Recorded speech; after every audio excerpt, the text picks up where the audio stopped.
Okay, we are recording. Hi there, everybody. I am doing this recorded lecture to cover Chapter 10 PowerPoints for cost and managerial accounting.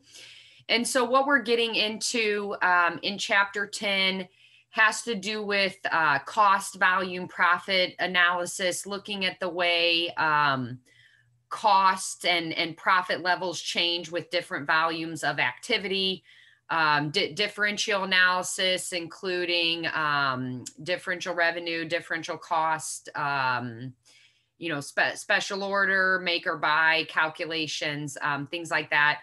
And then we're also getting into kind of the differences between absorption costing, which we've had the most practice with up to this point, and then variable costing. And essentially, as we'll see as we go through this and get practice with it, absorption costing absorbs some of the fixed or all of the fixed manufacturing overhead into the product cost, right? Where variable costing, we do not include the fixed manufacturing portion in the product cost. So that's really the difference between variable costing, absorption costing. Variable costing, we only include variable manufacturing cost in the product cost calculation. So direct materials per unit, direct labor per unit, and then variable manufacturing overhead or variable factory overhead, right? So we only include variable cost in the product cost calculation. Whereas with absorption costing, which again is what we've been getting practice with thus far, with absorption costing, those fixed manufacturing or those overhead factory overhead costs are absorbed into the product cost. So anyway, that's kind of what we're looking at in this chapter, and we'll talk about this more as we go through the PowerPoints, and then of course get practice with some of these calculations in class together. So I am going to share my screen with you and get this chapter 10 PowerPoint pulled up. Last chapter of the semester. So this is exciting. Okay, so chapter 10, again, cost analysis for management decision making, right? So cost, volume, profit analysis, some of these different things that we talked about. All right, so learning objectives, again, differentiate between variable and absorption costing. We just kind of talked about that a little bit a moment ago. Define segment profitability and distinguish between direct and indirect cost. Calculate break-even point and target income. Discuss the impact of income tax on break-even computations, as well as really it could be target income computations. Use differential analysis to make special decisions and identify techniques for analyzing and controlling distribution costs. So as we talked about a moment ago, variable versus absorption costing. Absorption costing is what we have been getting practice with. And in fact, absorption costing is what is required for external reporting purposes. So not only external reporting to the IRS, for example, but external reporting under generally accepted accounting principles, right? Absorption costing is what is required. But internally, managers can also use a variable costing approach to kind of look at how these variable costs change with different levels of activity. So just like it shows here, under variable costing, the cost of a manufactured product includes only the costs that vary directly with volume. So direct materials, direct labor, and variable factory overhead, right? Whereas with absorption costing includes both fixed and variable manufacturing costs. Fixed and variable manufacturing costs are assigned to the product, and no particular attention is given to classifying the cost as either fixed or variable, right? So we just basically, under absorption costing, take sales minus cost of goods sold equals gross profit, right? That those cost of goods sold, we don't distinguish between fixed and variable, right? That's absorption costing. Where variable costing, we use more like the contribution margin format, where we take sales minus variable cost equals, but in variable costing we call it manufacturing margin. And then manufacturing margin minus fixed cost equals, you know, net income from operations or operating income, right? So this is kind of showing us an example of that. And I'm going to try to blow this up a little bit so we can see. So again, with absorption costing, we're taking, you know, all of our manufacturing costs here, direct material, direct labor, variable manufacturing overhead, fixed manufacturing overhead, all of these together contribute to cost of goods sold. So sales minus cost of goods sold equals gross profit, right? And then gross profit minus selling and administrative expenses equals operating income, right? So product costs, these are the costs that are included in the inventory accounts on the balance sheet, namely material inventory, work in process inventory, finished goods inventory, right? And then when the finished goods are sold, of course, we know that those costs move to cost of goods sold, right? Period cost are those costs that are expensed on the income statement in the period in which they occur, right? So things like selling, general, and administrative expenses, right? So that's kind of that absorption costing that we have been getting practice with up to this point. And then variable costing, again, with variable costing, and we'll see this as we continue through the textbook, through the PowerPoint slides, and then get in practice with it together. Variable costing, we separate out the variable manufacturing overhead with the fixed manufacturing overhead. So variable costing, you know, we set up using that contribution margin format, essentially sales minus variable cost equals manufacturing margin. Manufacturing margin minus fixed cost equals, you know, operating income, right? We kind of got practice with that format a little bit already. But then you see over here that fixed manufacturing overhead is charged like a period cost. So fixed manufacturing overhead is expensed in the period in which it occurs, right? So that's kind of the difference in those two. And this chart, again, is just kind of showing us that difference as well. So if we look here, the effect of changes in inventory levels on income under absorption costing and variable costing. So monthly production versus sales. Well, so when production basically equals sales, right? Absorption costing income equals variable costing income when production is the same as sales, right? When production is greater than sales, absorption costing income greater than variable costing income. Some fixed manufacturing overhead is held back in inventory under absorption costing as inventories increase. And then when we have sales greater than production, variable costing income will be greater than absorption costing income because some of those fixed manufacturing overhead is released from inventory and charged to cost of goods sold under absorption costing, right? All right, so the merits and limitations of variable costing. You know, I mentioned a couple of these earlier and it's showing it here.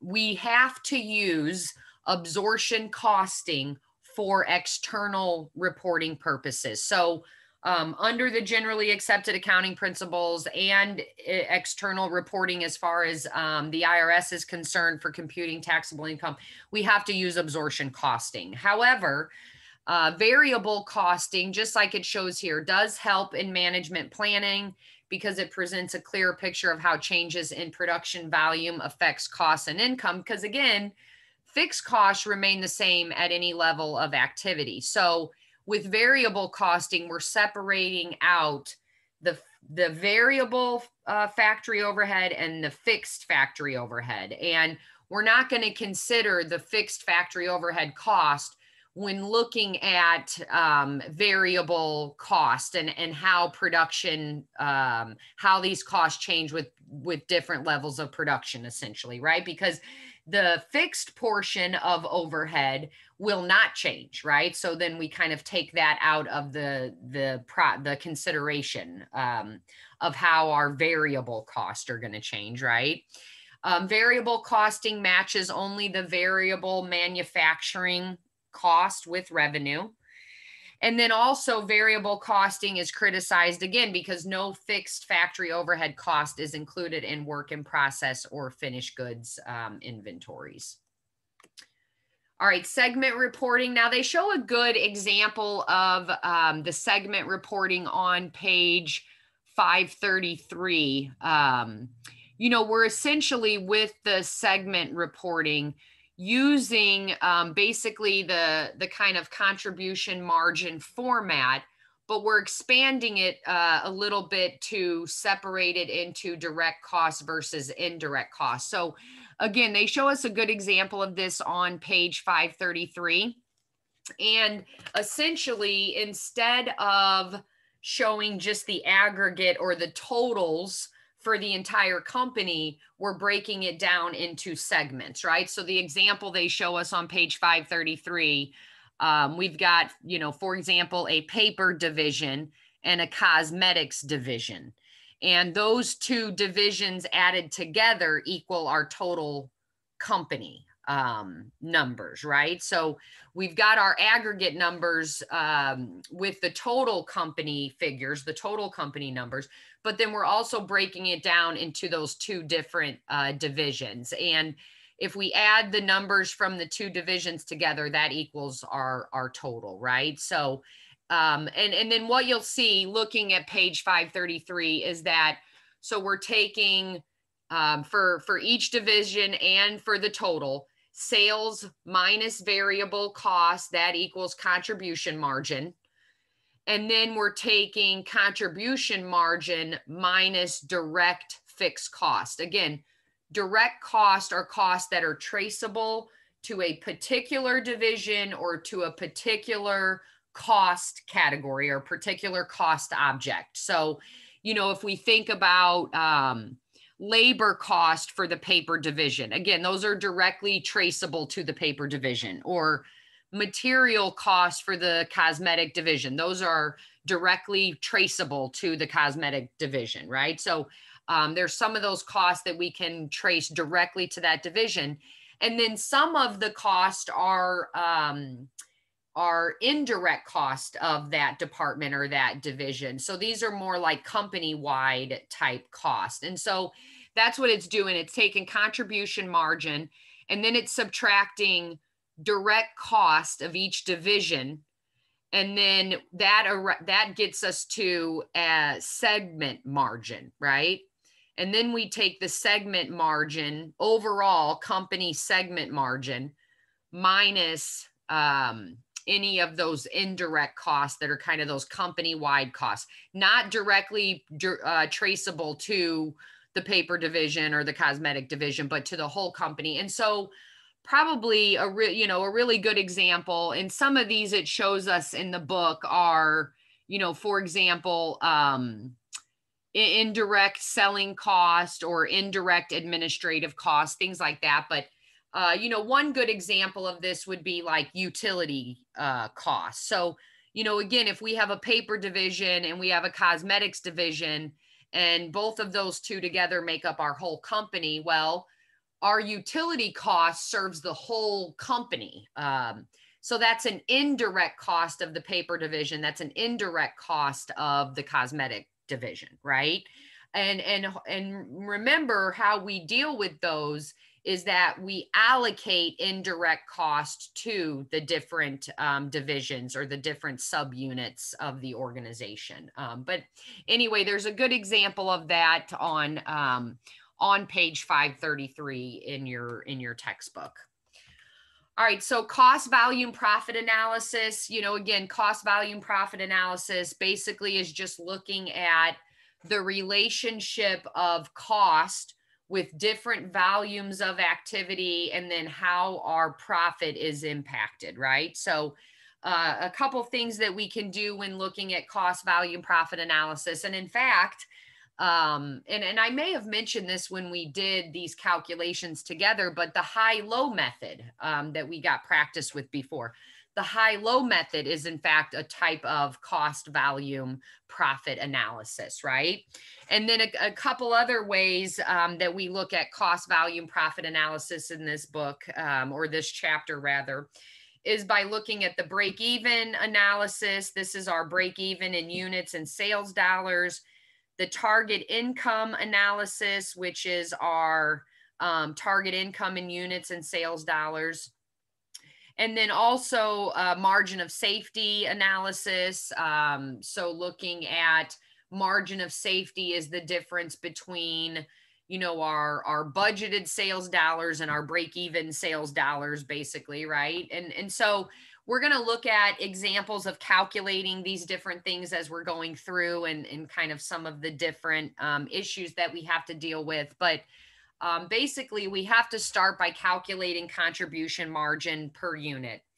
And so we've gotten practice talking about contribution margin, you know, several times before, because remember, that's how our flexible budget is set up. That's how our flexible budget performance report is set up. So we're taking sales minus variable cost equals contribution margin minus fixed cost equals operating income, right? So we've done that together before. Now we're looking at breaking it up per unit. So selling price per unit minus variable cost per unit gives us contribution margin per unit, right? So while we've looked at the aggregate and we've looked at the per unit form as well, but that's kind of where we start with these break-even target income calculations, is by calculating that contribution margin per unit first. So here's an example of that contribution margin and then the contribution margin ratio, the formulas for both of those. Again, we've gotten practice calculating this contribution margin per unit before. We look at selling price per unit minus total variable cost per unit. Again, that gives us that contribution margin per unit. And then to calculate the contribution margin ratio, we're just taking that contribution margin per unit divided by the selling price per unit, right? That gives us the contribution margin ratio. You know, another way that we would be able to get this contribution margin ratio, and I believe it shows it to us both ways. I'm sure it shows it to us both ways in this textbook, although I don't have a page number right off the top of my head. But if we took total variable costs, say 70,000, divided by total sales, say 100,000, that would also give us that 0.3 or that 30% contribution margin ratio, right?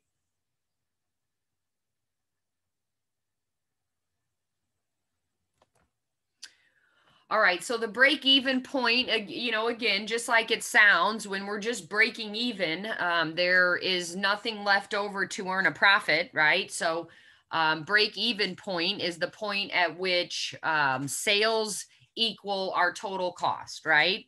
The company neither earns a profit nor incurs a loss. And just like it shows here, break-even point can be expressed in units or sales dollars. And there's really, you know, a few different ways that we can calculate break even. The formula method, using the contribution margin income statement method, and then by looking at the cost, value, profit chart. And we look at all three of those together in this PowerPoint. So here's kind of an example of that chart. And so what we're doing in this, and I'm just going to blow it up a little bit here for us. And so what we're doing with this first line, you'll see that we're starting at our fixed cost line.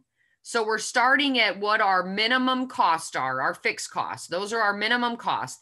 Even if we're not producing any units, right? These are our minimum costs.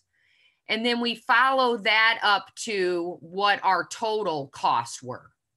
Okay, so we're going from our minimum, our fixed cost, to what our total costs were.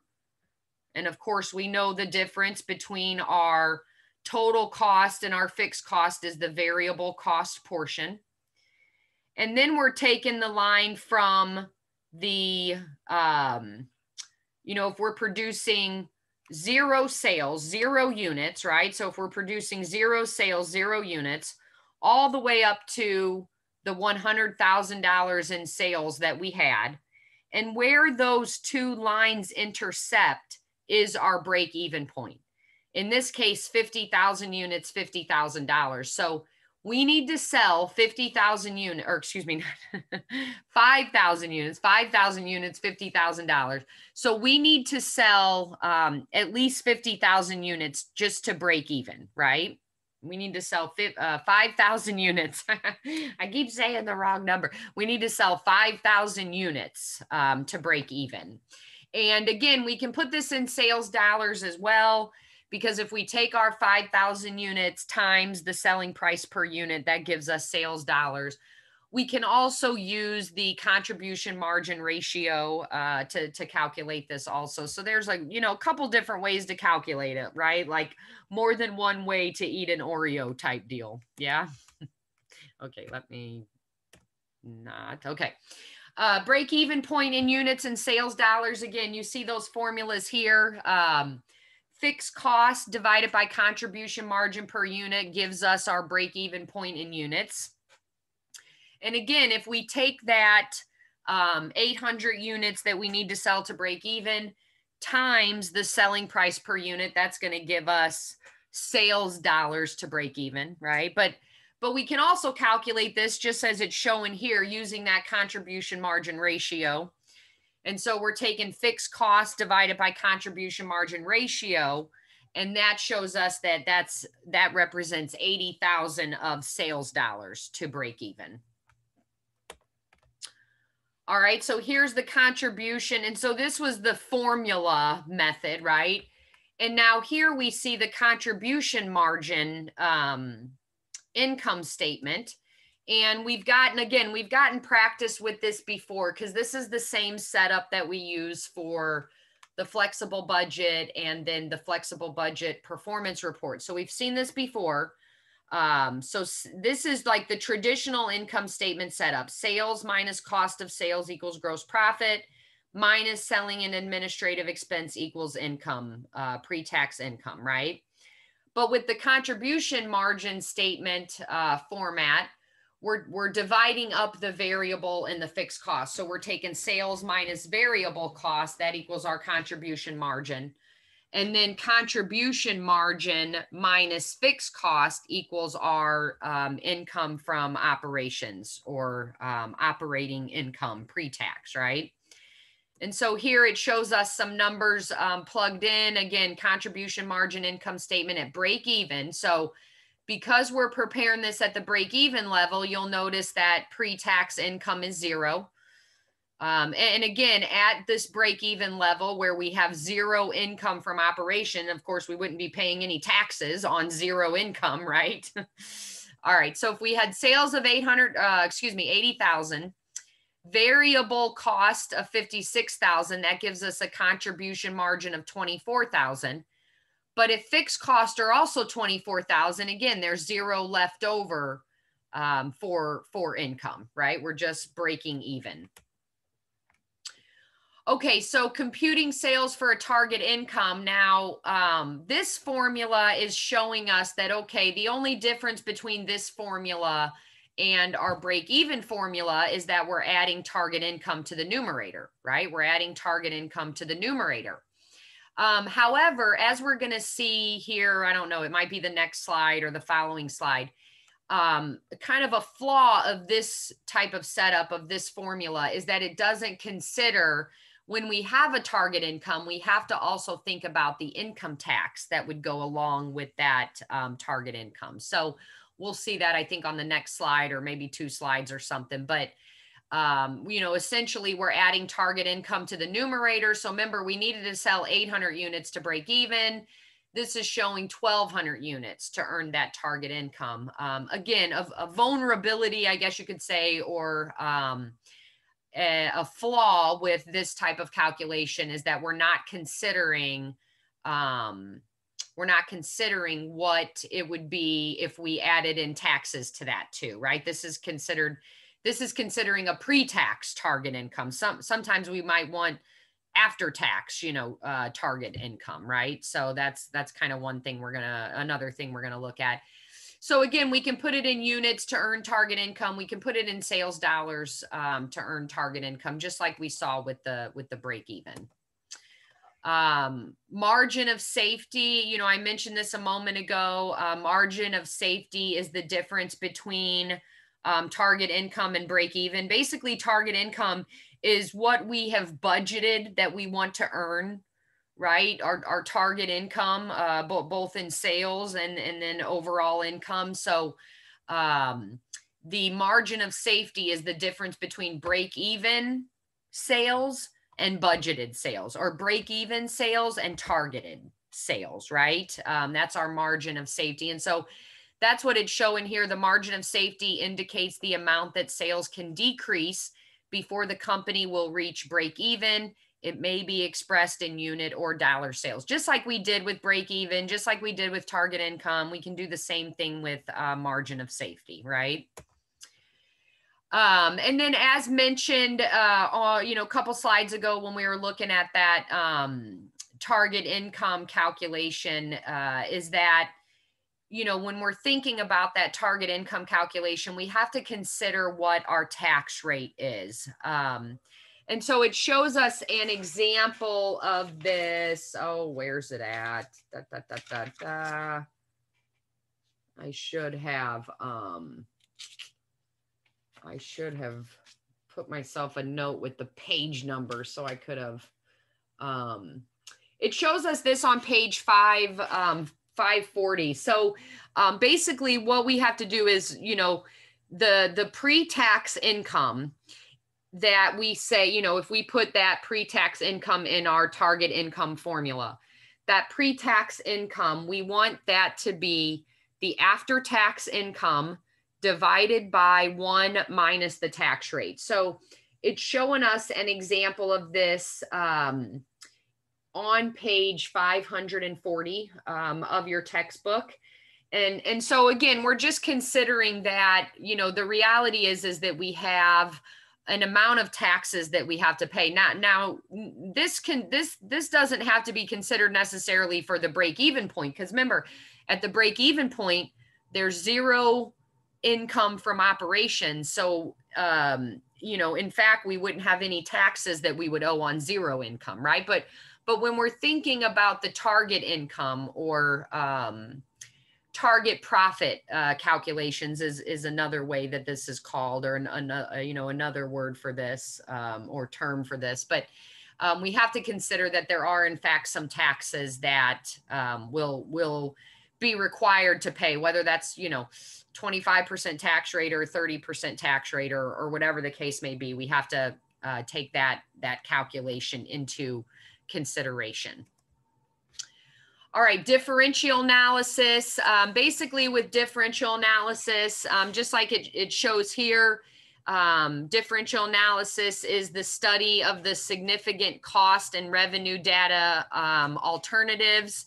And so this includes both differential revenue, differential cost analysis.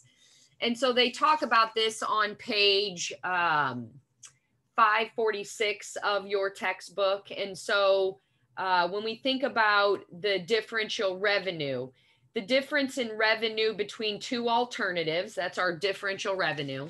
And similarly, differential cost, the difference in cost between two alternatives, right? And so the difference in overall profit or income is known as differential income.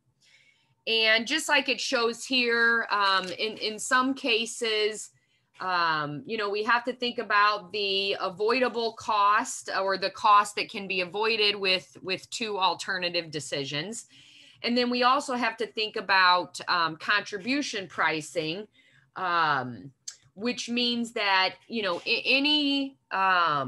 any offer to pay more than our contribution margin would be a good offer to accept, because then in fact it's going to increase our contribution margin per unit, and thus our overall operating income or operating profit. So a few different ways that your book talks about in this differential analysis is the accept or reject special order analysis, or the make or buy analysis. And so, a few things that your book talks about with the accept or reject special order is that, if we were to lay out the alternatives and the different costs associated with two alternatives, for example, whether to accept a special order, that's one choice, or to reject a special order, right? That's another choice. And so when we lay out the numbers and we do the math on this, it would be erroneous or an error to consider fixed cost in these two alternatives, because fixed costs are going to be there whether we accept the special order or reject the special order. So that's kind of a common cost that's in both of them. So with the accept or reject special order, we have to consider the variable costs that are going to change. And if there are any avoidable costs that we'll have in either accepting or rejecting the special order. So, the example of some of these avoidable costs, it says in our book, like, for example, sales commissions may not be paid because the order is received outside of the normal sales channel. So that might be, that sales commissions that we pay might be an avoidable cost that would make it beneficial to us to accept that special order. So, again, we do not want to consider fixed cost, right? Because fixed costs are going to be there whether we accept or reject. So we only want to consider those differential costs, right? Those differential revenues and the overall differential income that would come with this decision. And then along those same lines, the make or buy analysis, we've got to look at purchase cost versus production cost. So the book gives us an example. If we buy 40,000 parts a month at $2 per part, that's $80,000 a month that we spend on these purchase units, that we spend to purchase these units. Well, if we have excess production, then we potentially would have the ability to produce those units ourselves and not have to buy them externally or buy them from a vendor or supplier, right? So then with that, we're looking at, okay, what are our total costs to purchase versus what would our costs be to produce? And then once we do the math on that and do the numbers on that, they're showing us this on page 549. We can determine whether it's a good decision to either make these units internally or buy them through an outside vendor. Distribution cost are another type of this cost analysis that we have to consider. They talk about distribution cost and show kind of some of these different examples. Starting on page 349, 350, 549, 550, 551, and basically distribution cost. We kind of think about distribution cost as any of the costs that we incur to sell and deliver the product. So distribution costs can include sales salaries, sales commissions, advertising cost, miscellaneous selling or packaging expenses, things like that, right? So we have to consider distribution costing as well. And just like it shows here, businesses devote a considerable amount of time attempting to answer questions such as how much of the total truck expenses are chargeable to each sale, By truck expenses, we mean, gas expense, depreciation expense, different things like that. Your book shows us, for example, the driver's salary, the truck depreciation, gasoline and oil, miscellaneous operating expenses for the truck, right? Or maybe should it be allocated on the basis of time spent at each stop by the driver? So, a few different ways that we can look at these distribution costs. Again, they show this to you in your book, kind of from like 549 to 551. So, most importantly for us, we're going to get practice with preparing the income statements on for absorption costing versus variable costing. We're going to get practice with computing the break even, the target income. We're going to get practice with determining sales mix, and then how we compute break even, target income with different sales mix. So here are some of the exercises I have picked out for us. So exercise 10-3, 10-8 and 10-9, and then problem 10-10. This is a pretty hefty list of exercises, but hopefully we can get through them all together next week. So I am going to stop sharing my screen now. Hi there again, everybody. And then, as I mentioned, we're going to get practice with these together in class. And as always, if you guys, once you're able to read the chapter, view this recorded lecture, please let me know if you have any questions. And I look forward to getting practice with you guys together next week. Bye-bye. See you soon. Next week and last week on campus. Isn't that nice? Okay. Bye, guys. I'll see you soon.